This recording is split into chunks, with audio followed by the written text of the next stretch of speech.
Recording? Yep. What's going on, everybody? I'm Landon, and one of these sides is David. I think it's this side. You pointed to both And we're sides. happy. You got it. Never mind. What? You pointed to both we're sides ta- at first. Oh, yeah, I said one of these sides. We're Taffy Hoops. Today, I don't really know what we're going to be talking about. We're just kind of going to ramble because we haven't talked about the playoffs at all. We actually filmed a first-round playoff video and second round Like preview? predictions, or like kind of midway prediction, just bad.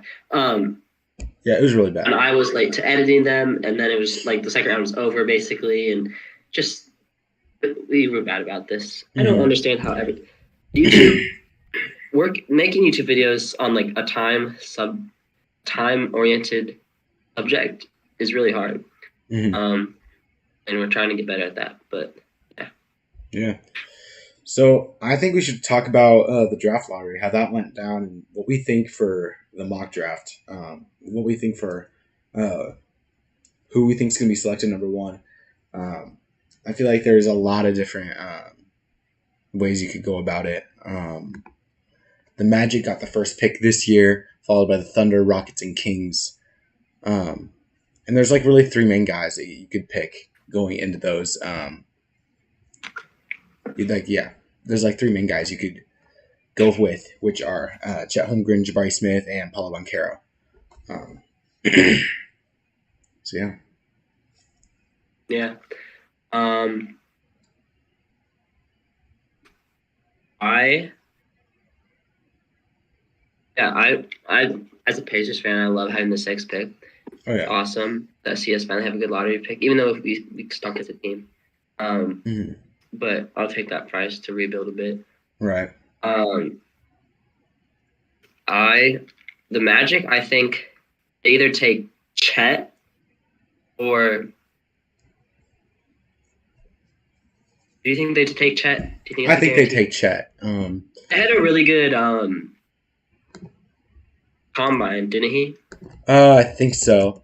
But like I don't know if I have like the highest hopes for him as a player, but I think they'll go with him. He is the guy with the highest upside out of anybody in this draft.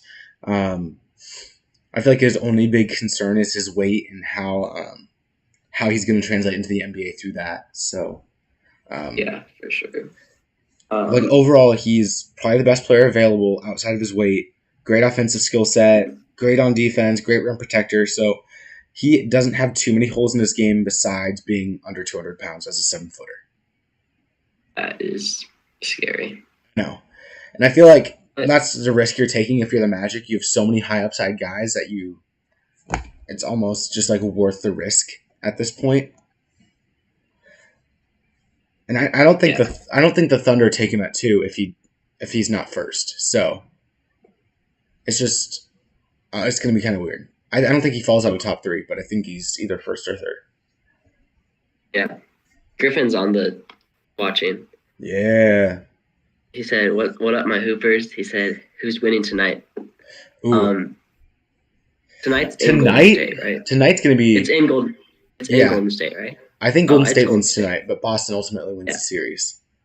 The thing is, Boston's going to have to win in Golden State to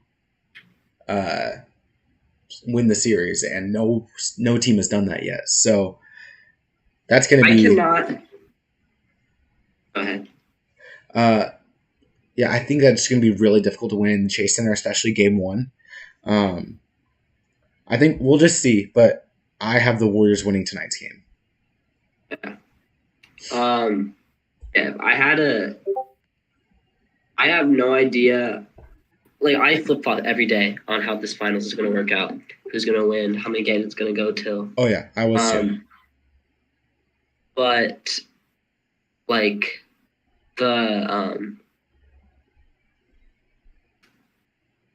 lost my train of thought. I think tonight I'm pretty positive. I think Warriors walk away with Game 1 because they've been in the finals before, so they know what the pressure feels like. Which I know isn't much because everyone's like, "Oh, the Celtics have made this deep of a like they've made a deep run. They've made lots of deep runs before. And it's like, yeah, but finals is different. And like just with game one, I think it's good. I think it's easy to like get a hold of really quick if you've gone in deep runs before. But I think for game one, that's definitely a disadvantage for the Celtics. Right, and the teams are super evenly matched. So yeah, I feel like the Warriors' experience, at least for game one, is going to be something that probably pushes them over the top. Just looking at their lineups, it just looks like the Warriors, everybody has experience. Like, the Warriors have been to the finals 6 out of their 8 years, like past 8 years. So it's going to be pretty easy for them to have a lot of experience. One thing I am worried about tonight, though, is with Gary Payton and Andre Iguodala coming back, like, how is that going to work? How is that going to fit in for them? So that's just one thing I'm looking at for tonight's game, because Gary Payton's going to be great defensively, and he's going to be a bigger wing, and he's going to be able to defend hopefully for them. But like, if he has a slump, it's going to show. Yeah. I think Steve Kerr's a good coach, so I don't think he's afraid to like take them out if they're not doing well. That is true. And they obviously have enough. They have enough pieces that it's like they'd like for him to play, but they're not necessarily going to hurt for him not playing. Yeah, it may become a point where it hurts the Warriors to have Gary Payton and Andre Iguodala out there, especially Iguodala, because he's an older guy coming back from an injury, might be a difficult recovery. So we'll see. Yeah, Iguodala, Finals MVP again. Hey, maybe. I mean, Curry still hasn't gotten one, which it would be really funny if Iguodala won it again. I don't think he will. I don't think there's any way he will. He does, but it'd be hilarious. Yeah. Yeah. Okay. Wait. Let's go back to let's finish talking about the lottery real quick. Yeah. After Chet, it's basically a toss-up between the next two guys, between Jabari Smith Jr. from Auburn and Paolo Banchero from Duke. And I'm pretty sure I picked Jabari Smith for this one, just because he's more versatile of a scorer. He's not as great of a passer, but he's a bigger guy. He may have more potential, to be honest, in this. Yeah, I think I like Jabari Smith better. Mm-hmm. And I feel like that's like all of these are just like, what is your preference and what fits your team better? And the Thunder need scoring more than anything else right now. Like obviously they need guys. What? Was Paulo the guy in our March Madness like video that we just like absolutely hated on? Oh yeah. Did we even leave that in? Maybe. We probably did. I was not high on Banchero before the tournament. But this was after the tournament, and we still hated on him. Actually, wait, no, that's not true. No, it was before the tournament. It was like because I changed my opinion on him after. Yeah, it was midway through the tournament. Yeah. Yeah, because it was after second round. Because he had a good combine and he had a good March Madness. Yeah. Like, I was like, oh, I wouldn't pick him top 3. People have him in this top 3. I don't think he deserves it. And then he proved me wrong. And I'm really glad he did. Because he's a great player. And I can't wait for him to be in the league. But I just don't think he's as good as Jabari Smith or Chet Holmgren at this point right now. Yeah. He may reach that point, but I don't know. Paul goes to the Thunder, and then... No, Smith goes to Thunder, and then Paulo goes to Rockets? Yeah. Yeah. And then with the next pick, the Sacramento Kings pick my favorite player in the draft. I think they picked Jaden Ivey. Too. What? My favorite too. Even though I'm wearing the cream and crimson right now, I like Jaden Ivey. I like his play style. Yeah. And it's too bad that he won't drop to 6. I like his attitude. I wish the Pacers could have him. If somehow the Pacers could get him, that'd be great. I don't think he would trade up, but I want to so bad. What are the odds someone scoops up TJ Leaf? Is that where Griffin do research? Oh yeah, he's doing research, guys. Wang Zhao Lun Lion. Sorry if I butchered that name. That like Chinese name. What Pretty are the low. odds someone scoops him up? He's in the Chinese Basketball Association. Thank you, You Griffin. can sign someone, right? You can still sign someone like in the finals. I don't think you can sign anybody after the playoffs, so I don't think he gets signed this Yeah. offseason. I That's feel like he's the just Chinese Basketball Association. yeah. I don't see it, Griffin. Maybe a G Yeah. League, and maybe if he can play his way into the NBA, but doubt it. Yeah. Sorry to crush your hopes and dreams, Griffin. I should get you actually wait. Yeah, I don't think he's not. Yeah. With the 5th pick, Detroit picks. I think that I like this player a lot, but he's been slipping a bit in draft boards. I like Keegan Murray a lot. So if he slips to 6, I'm really happy. But Yeah. I've seen him as low as 8. Wait, But who did I we? like him with the Oh, Pistons. this is. I've seen a lot of people say. I forget, do a lot of people have Keegan Murray over Ivy? I've seen a lot of draft. Like I've never seen Ivy go down to the Pacers. I've seen a lot of drafts. Ivy goes to the Pistons. Yeah. So I've seen Shaden. So Shaden Sharp is like the wild card. He goes from like 4 to 10. Yeah, well, because he's got a lot of risk. So. Yeah, and I think the Pacers scoop him up, even though the Pacers aren't used to like they aren't known for taking risks like that. I think they should take this risk. But who knows what they actually do? And I think if Keegan Murray drops to them, if they have the option between Keegan Murray and Shaden Sharp, I think they should take Shaden, but they probably will take Keegan.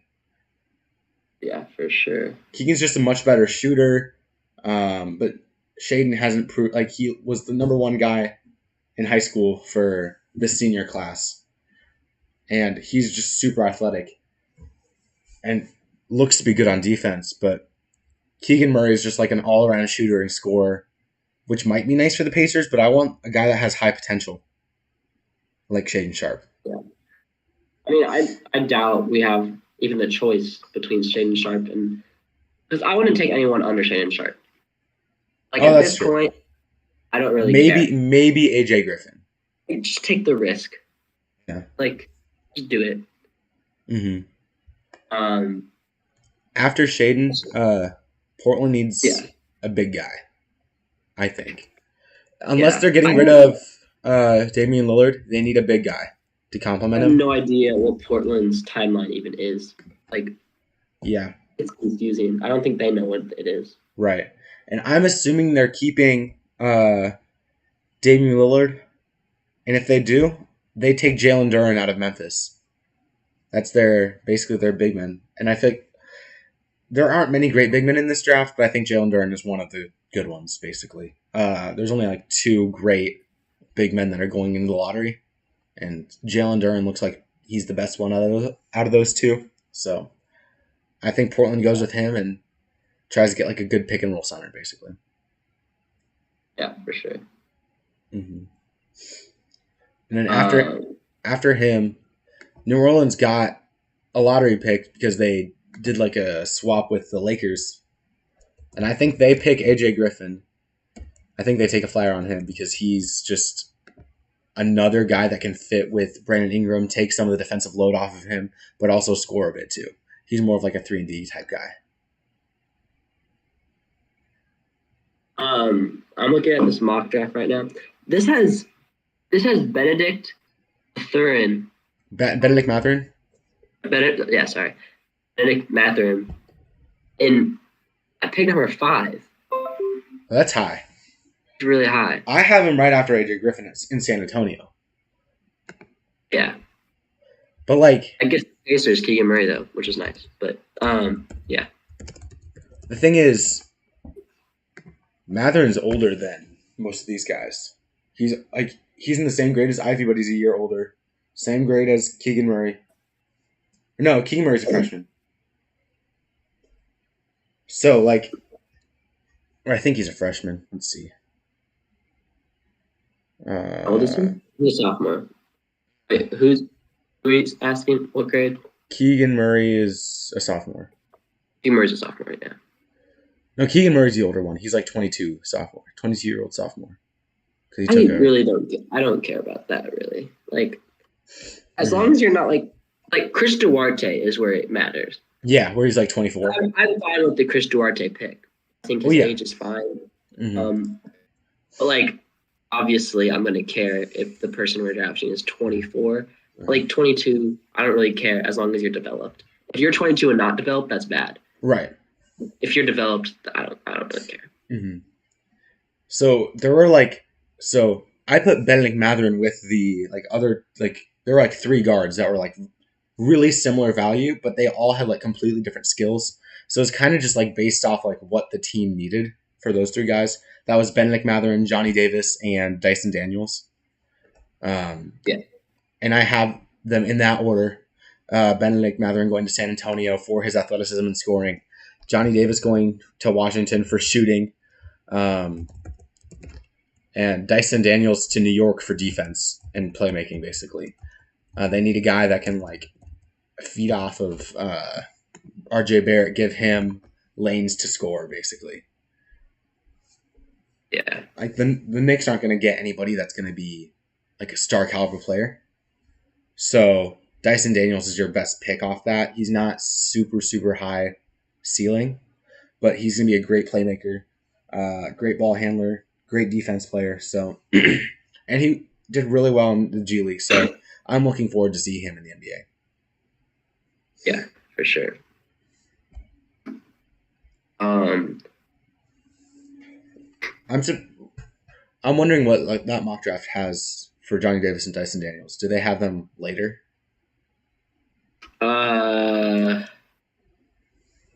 This is the CBS one. Oh yeah. Wait, didn't that have Jaden Ivey later? They had Jaden Ivey at 4. Okay, never mind then.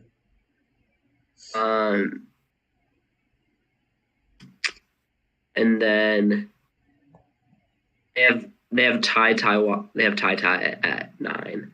Oh wow, I don't even have him in the lottery. Dyson Daniels is at 11. Mm-hmm. That's where I have him. Jalen Duren's at 12. Okay, yeah, I have him at 7. Maybe he slipped a bit, but he looked really good in Memphis. And if Portland's going to get a big man, that's their guy. Yeah. Now OKC's second lottery pick of the draft, because they just have so many picks at this point. Oh, I know. I still remember on lottery night I saw this tweet from Oklahoma City that was they were celebrating the 12th pick, and I was I wasn't even comprehending that of course they couldn't drop to the 12th pick.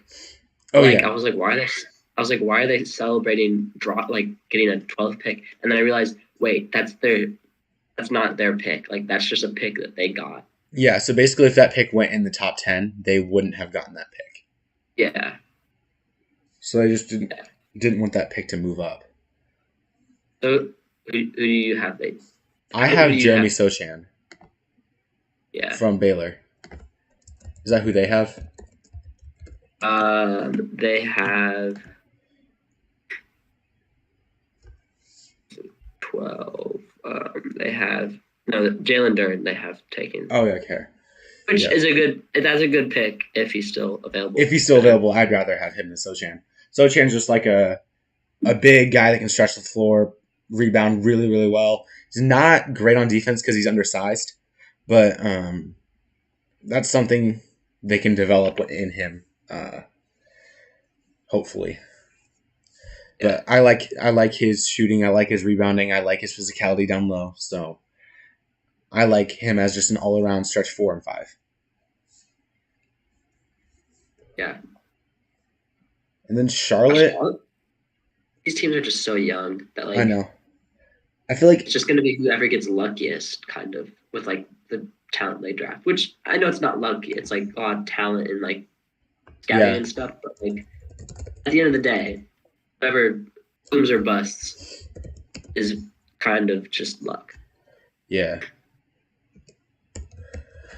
And then for those last two picks, I have Mark Williams and Ochai Agbaji. Mark Williams, just the second best center in this list. He just a big pick and roll guy. Kind of reminds me of DeAndre Ayton, like a poor man's DeAndre Ayton. I don't think he'll ever be that good, but he's just like above average on defense. Can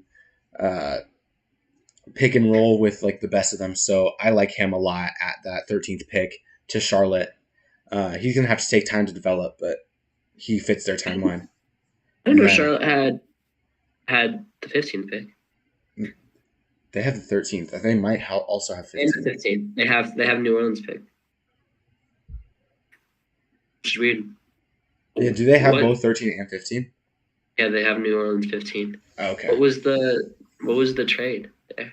Devontae Graham. Oh, yeah. Is it? Yeah, something like that. And then for really 14, Ochai Agbaji, he's just like he's older for this class. He's 22. He's a senior, but he looked like one of the best wings in college basketball last year. He won some of the awards. I think he won one award. I think he led Kansas to a national title. I think he'll just fit right into Cleveland's system, being a great scorer, defend okay. So, yeah, I like his fit next to Darius Garland. Or if he's playing off the bench, his role with Colin Sexton would be pretty funny too. Pretty fun. Yeah, as long as he's developed. That's the only thing I can say for these older guys. Like if you're coming in after 22, you better be developed. Right. Or else you like they're not gonna take. Like organizations will not really take chances on a player that's not developed or has a very like solid aspect of their game. Right. Like, going into like Matisse Thybulle, I can say he's not the most developed player. He's not. He's very. He came in younger. Or he came in older. Sorry. But his defense is keeping him. His defense is enough for him to like stay. Right. And then. So yeah, just let us know what you guys think of this mock draft. I made it probably like a week ago, so maybe there's some things I would change if I did more research this week. But I like this a lot, and I think it fits a lot of the team's timelines and a lot of their team's needs. So yeah, let us know what you guys think of this mock draft. But let's go into this finals preview going into game 1 that starts in about 45 minutes. Okay. So yeah, as you said, because Griffin asked, I think Warriors win game 1. Yeah. They're just, I mean, we've already talked about it, but, yeah. And then, I still have not even decided who I think is going to win the series. I think I've settled on Celtics in 7. Yeah. What is I've seen so many things of like there's this one percent like prediction or like odd thing out there. Oh yeah. What is why did it's the ESPN's basketball power index? Why do Celtics have 86% chance to win? And Warriors have 14. It does a lot based on recent performance. And then also values defense a lot. Both of the things that Celtics have. Warriors have better recent success than I'm saying, like, if you look at the end of the regular season and in the playoffs, the Celtics looks like one of the most dominant teams right now, because they are. Yeah. But like they look more dominant than the Warriors, a lot more dominant, and also. They value strength of schedule a lot, so Milwaukee Bucks for 7 games. Miami is going to be more valued than Dallas, and then Brooklyn is going to be a lot more valued than Denver. Yeah, I mean, you can even see like there's so many graphics that are like which team's winning if each team got to choose a player, and it's like that's obviously not everything, but I mean it says something when Celtics have Giannis, KD, and Jimmy Butler, Oh yeah. and then I mean Jokic, Ja, and Luka's really good, but like, It just says more about the Celtics run and like but how they yeah, got there. and also two of those teams were also purely like the Mavericks and Nuggets were purely just Jokic and Luka. Yeah. So we're looking at a finals with the number one offense in the Warriors and then the number one defense in the Celtics. Um, Basically, offensive efficiency for the Warriors is number one, and then the Celtics, their defense is number one, and they match up really, really well with the Warriors, which is going to be like basically the breaking point of this series. Like, how well do the Celtics actually match up? Um, Especially in late game situations against that death lineup when they can't use Robert Williams really. Yeah. And Back to matchups. right, like it probably looks like Smart's going to be on Curry, which is going to be he's going to be like rough on Curry the whole time. He's not going to let him like move too much. I don't think. He's not going to stop Curry. He's not going to stop him. He's going to slow him down. He's going to slow him down. I feel like he's going to stop Curry. Is Matisse Thybulle. I disagree. It's true. Marcus Smart is the defensive player of the year. I think Matisse can guard Curry better than Marcus Smart can. Prove it. That one game. That one game? What one game? No, not one game. But every time Matisse guards Steph, he shoots so bad from three, and that's horrible field goal percentage. Okay. Here, wait. I need proof of this. Just keep talking. I'm going to do some research. Okay. So, when I was looking at these lineups, it looks like Horford's going to have to go on Draymond. Marcus Smart's on Curry. Tatum's probably on Clay because he's going to be the least mobile out of the guys, and we need to conserve Tatum's energy. Jaylen Brown's going to be on Jordan Poole, and then Grant Williams on Andrew Wiggins. I think that every single player in that lineup for the Celtics is a plus defender. Some of them are all defense defenders. So it's going to be really difficult for the Warriors to score, especially down the stretch, unless they can find a way to exploit that defense somehow. Or they can just shoot better, or they honestly just play better offense than the Celtics defense. And then for the Warriors, they're going to have a tough time trying to get all of those weapons on the Warriors. Draymond's going to have his way on Tatum. Tatum's going to have to learn to play through Draymond. Clay's a plus defender. He's going to be on Jaylen Brown. The only thing that I am worried about with that lineup is Curry on Marcus Smart. Smart's going to be able to shoot well. Grant Williams is going to shoot well. How much are they going to try to stop Tatum and let those guys shoot? And I think they'll let him shoot a lot early, but we'll see if they adjust that if they start hitting. Like Grant Williams shoots 40% from three, but the Heat were letting him shoot. So we'll see what the Warriors do about that. But if you look at these lineups, the Celtics and the Warriors, the Celtics have a lot less depth than the Warriors. Every single player that the Celtics are playing are either plus defenders or neutral defenders. And a lot of them are decent on offense. But the Warriors just have so many guys that they can keep fresh in a long series. And the Celtics are kind of straggling, I feel like, at the end of a lot of series. And we'll see if that comes to bite them going into later in the series. But the Warriors look like they have a lot of guys that can shuffle in. I mentioned earlier Gary Payton and Andre Iguodala are back. Is that going to help them? Is that going to hurt them because they have to adjust in? So that's going to be really, really interesting to see how all these players react to the changing circumstances, at least on the Warriors side. Yeah. It was really on one game. But he was at like 20% from three and like 30% field. Was that during the long stretch where Curry couldn't shoot anything though? No, it was during his hot stretch. Oh, it was? Okay. Yeah. Never mind, that's actually really good then. Yeah. You're sleeping on it. You're sleeping on Matisse. Just a little bit. Yeah. What were you just talking about? I was too focused. Oh, Yeah. also, did you know Basketball Reference? Now that next to the players, they have if they make the 75 anniversary team, they have that, and like Curry has the Western Conference Finals MVP. award. Yeah, Finals MVP. Nice. Yeah, I assumed they would put that on there. I did too. I think that's worth. I think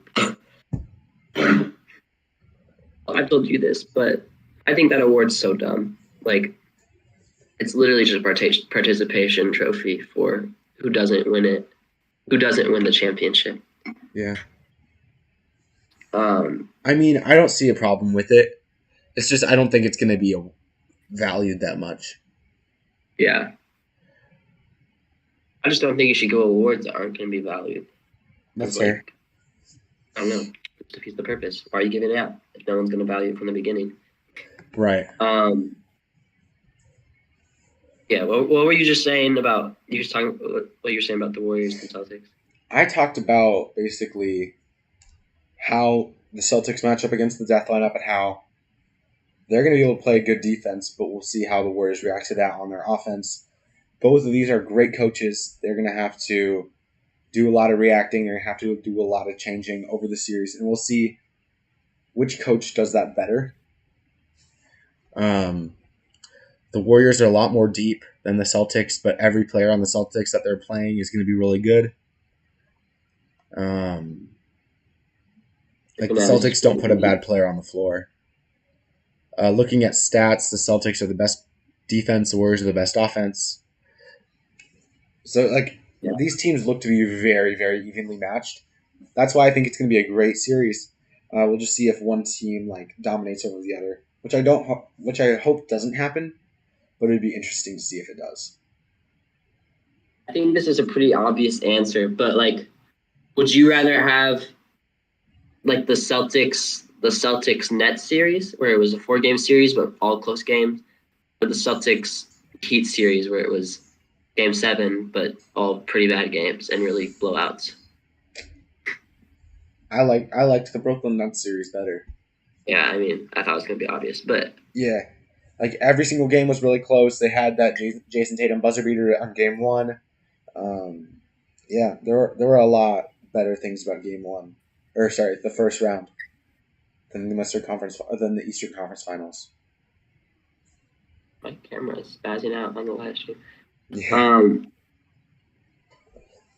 Griffin said, what did we have for dinner tonight? I had chicken. I had pizza. Made on Traeger grill. Nice. And fruit.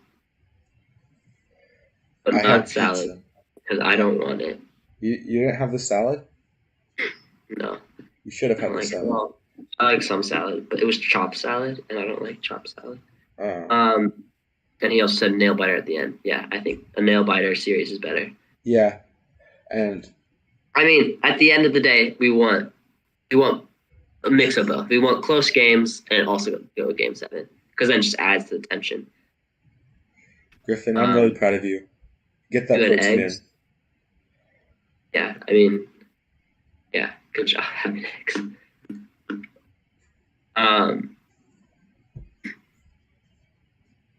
What's been your favorite series so far? Ooh. Not so far, but what's been your favorite series this playoffs?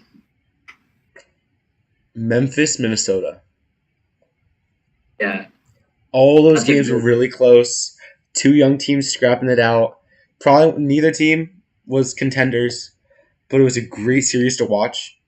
And there were a lot of blown leads, a lot of great storylines. And then you have a lot of great players that I like on on those teams, like John Morant, Desmond Bane, A1 from day one, Cat, and you missed. And then Pat Bev. Pat Bev is a character. A lot of people don't like him. A lot of people do like him. I personally don't hate him, so that's good. I don't really care about Pat Bev. I mean, I understand. Like the people that don't like him are probably the people who Pat Bev did something to like one of their favorite players, and I understand that. That's true. I mean, because it's not like Pat Bev's like. Actually, I take that back. I think Pat Bev has gotten into it with Matisse Thybulle before. I feel like I've seen. I think I have seen that video. Yeah. Or no, I think it's Blake Griffin, which I don't know why I thought like that's a totally different person. Right. Matisse Thybulle actually doesn't really fight. I don't think I've ever seen a video of him fighting, but people get mad at him a lot because he's like so like on them and like so like active guarding them. Yeah. But then he just will like try to get his face and he'll just like walk away. Right. Yeah, I don't really care about Pat Bev. I think if he doesn't have a championship yet, does he? He doesn't, no. I would like to see him get a championship. I would love to see him kind of be that like actually celebrate like that again after the play-in game. Actually celebrate a championship. Who's a player like Pat Bev who like been a really solid player throughout his career, and then like once he was older, kind of just became like a really solid role player on a championship team. I mean, I want to say Danny Green, but like he won a championship early.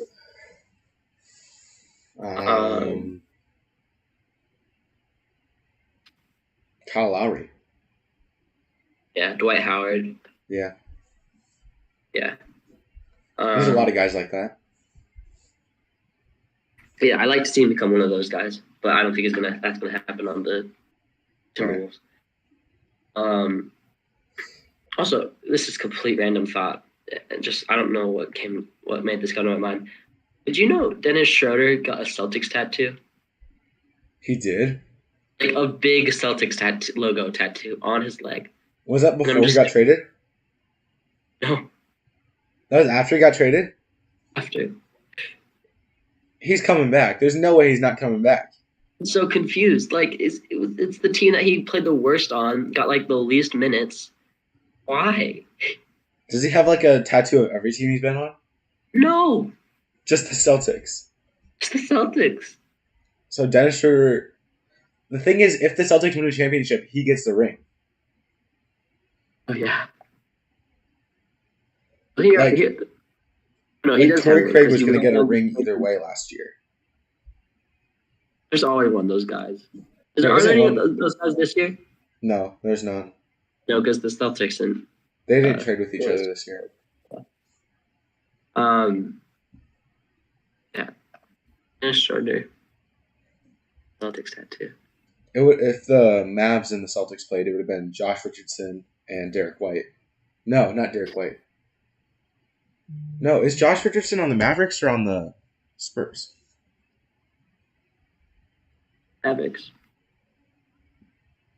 I need to see. How did that trade go then? Wait. Yeah. Oh, he's on the Spurs. He's on the Spurs. Okay, never mind. Yeah, he's on the Spurs. I forgot he went to the yeah. Okay. Because he was in the Mavericks earlier. He was on the Mavericks earlier.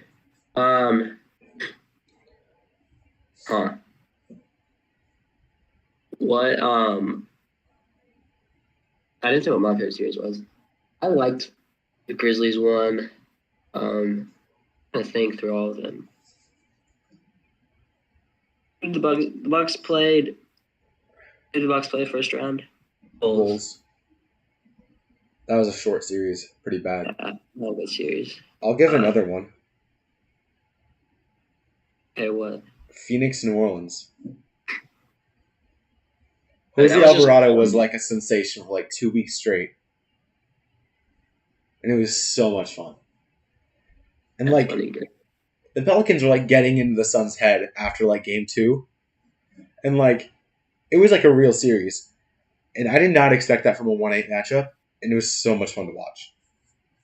Jose Alvarado was just featured on... He was on JJ Redick's podcast. Yeah, he was on JJ Redick's podcast. I think he was on Inside the NBA. Oh, he was? That's awesome. Yeah. He's a great storyteller. He did a great job on that podcast. I was like, his story is crazy. Like, to be an undrafted guy that was an absolute nobody. Oh, yeah. Before this year. And then he just blew up. Everyone loves him this year. It's awesome. Oh, yeah. kind of like Alex Caruso, but less of the GOAT. Yeah. Griffin asks, why can't we use the Celtics when comparing the nutritional equivalent of Shakeology shakes? I know he's talking about the video. Wait, what? It's like I can't even explain it. Just not the Celtics. That's all I can say. And then Well, I don't get this. What is this? it's like this skit video. Okay. I'll send it to you later. Okay. Cool. If Yeah. you want to know this video, we might put it on our Discord server so you can see it. So join our Discord server. But I'll be back in a sec. I just gotta. Yeah, I have one else. Yeah. By the way, Landon's sick, so that's why we're not doing the live stream together right now. So he's in his room. I'm in mine. So yeah, he got. I don't know what he got, but he hasn't been feeling great. We're still grinding though.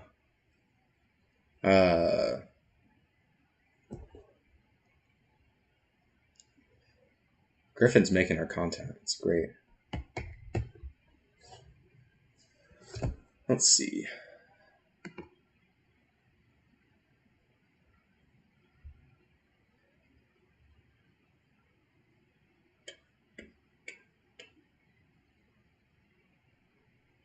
Yeah. Marcus Smart. I don't know what to think of him. He's a great defender, not great offensively, decent shooter. I'm calling it now. This series, Marcus Smart is going to show why he was picked as Defensive Player of the Year. Marcus Smart will have a dominant series. He is the X factor this series. Marcus Smart will dominate this series. What are your thoughts? What are you reading? I was saying that. That's my belief. Wait, say it all again.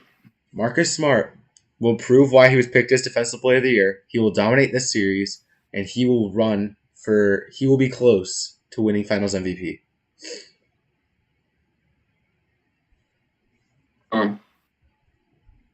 He won't have the scoring output, but he'll have the defense on the other team's best player. So basically, he won't win it, but he'll have an Andre Iguodala type case. Yeah, I mean, I think so. Yeah, and if he could be up there and if Jason Tatum doesn't take over, and I think Right. he definitely be in talks. Yeah, I think it just depends. Right. So I think we should just go in with our final predictions for this series, and then call it a night, and then watch the game. Yeah. Yeah. So. Also, someone just joined our Discord server. Yeah. I think it's from the video. Let's go. At 8:12. C3 Monkey 124. Shout out to them if you're watching right now. Thanks for joining. Peace and love.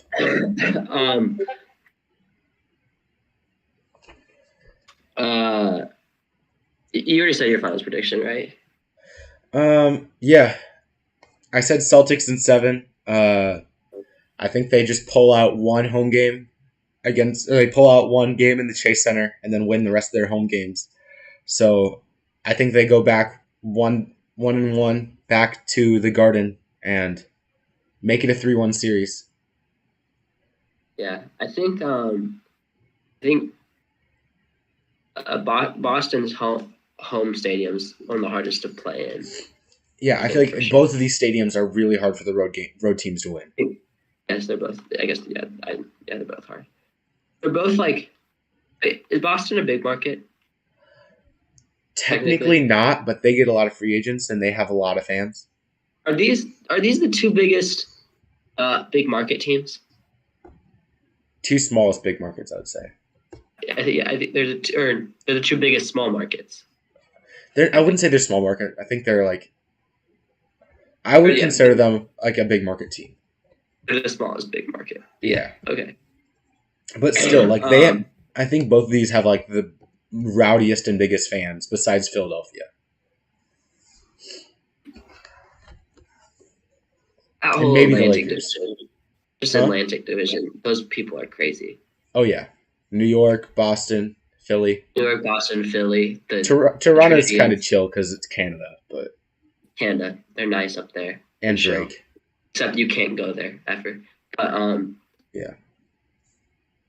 yeah, it's the holy trinity of crazy fans. Oh What's yeah. in like their water? Yeah, think they yeah, have probably. water. It's like their yeah. Weird. Huh. What are you thinking? I don't know. I would love to just see Steph Curry really have a good series and just really build his case for like his all-time case. That's true. Huh.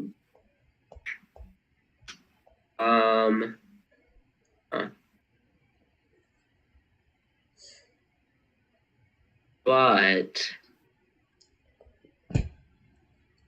and it always like it just seems weird to pick the Warriors because I was raised on a culture or like not a culture but a time where liking the Warriors in any way is like you're a bandwagon. Oh yeah. Which actually, I have a follow-up question about that. I think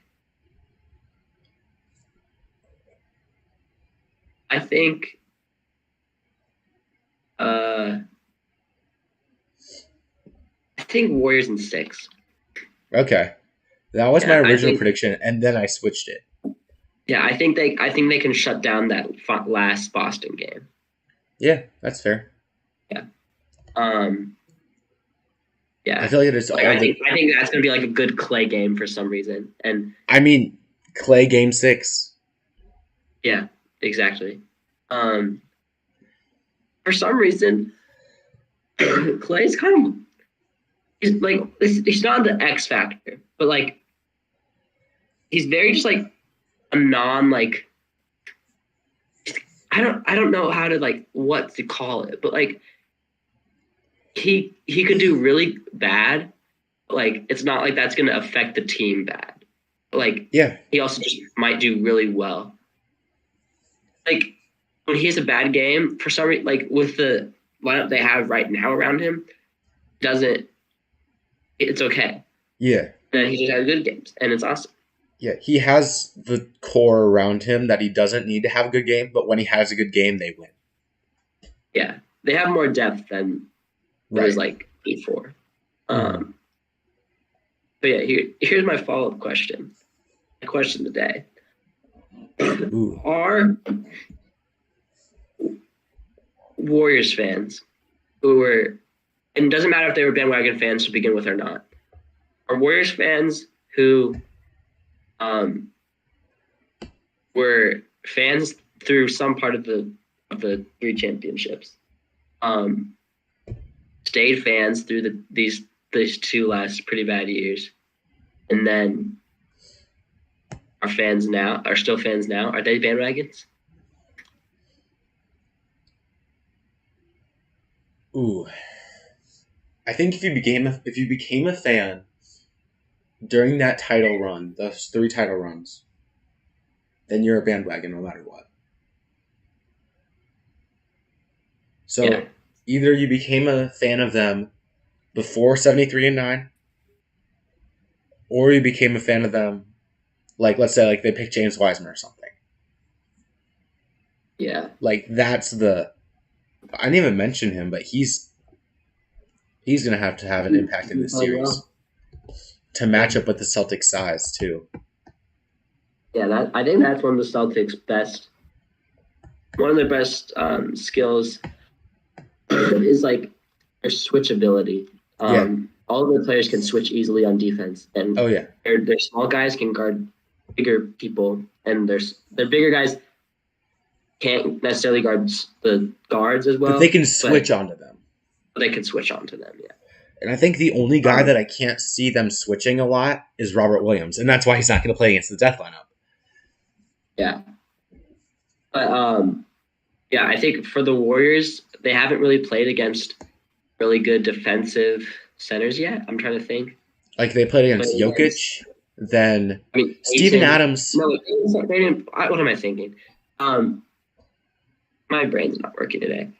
They played Jokic, who isn't great defensively. Steven Adams and Jaren And Jackson are that's the series they but struggled the that's most where they in. struggled, actually. Yeah, That's where they struggled in this series. they struggled with size, and we'll see if they can Yeah, change to that. Kevon Looney, which version of him are we going to get? How much of Draymond Green are we going to get defensively against those big guys, or is he going to be guarding Tatum? And yeah, then can Kuminga play up against centers? How much is Wiseman going to affect this series? So I yeah, didn't even think about that size is going to be a really big issue to tackle for the yeah. Warriors. It's like you get through may get past the defensive player of the year, Marcus Smart, but then it's like up against Robert Williams or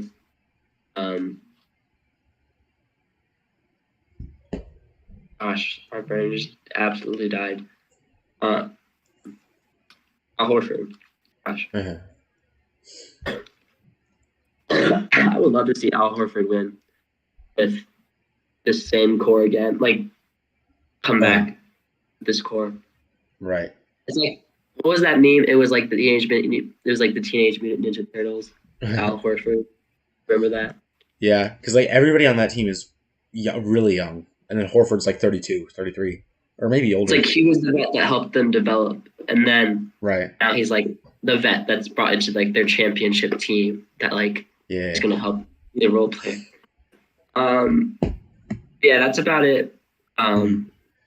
So picks for tonight. I think we both agreed on Warriors tonight winning.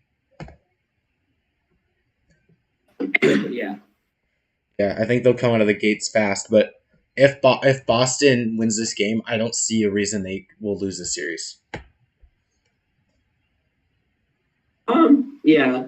Yeah. Coming out quick and beating a team who hasn't lost at home on the road. Sam. Yo, Sam. Yeah. What's up, Sam? We're literally getting off soon, though. You should come earlier, Sam. I think Sam. Not Sam. Yeah, if Boston starts out with a great momentum, I think they definitely win the series. Mm-hmm. Yeah. Yeah.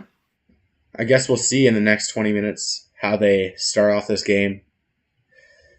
So, yeah. Thank you guys for watching. Go and check out our previous videos about a lot of separate stuff relating to the NBA. Join our Discord server, see what's popping over there, and we'll see you guys in the next video. Peace.